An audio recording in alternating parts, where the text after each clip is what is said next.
Muling nanawagan si Senator Risa Ontiveros kay Pastor Apollo Kibuloy na sumuko na sa mga otoridad matapos itong maglabas ng mensahe sa publiko.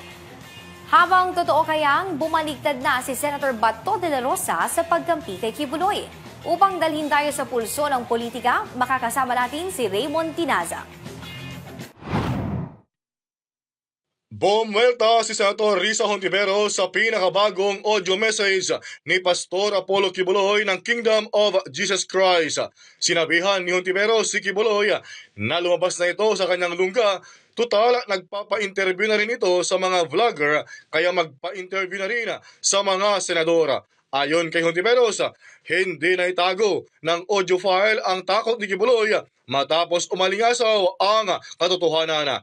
Iginiit ng senadora na walang katiting na ebidensya si Kibuloy laban sa mga matatapang na witnesses at wala ding karapatang siraan ang Senado at ang mandato nito. Hinamon ni Ontiveros si Kibuloy na humarap sa Senado kung totoong matapang ito. Pastor Kibuloy, lumabas ka na sa lungga mo. Tutal, nagpapa-interview ka naman sa mga vlogger.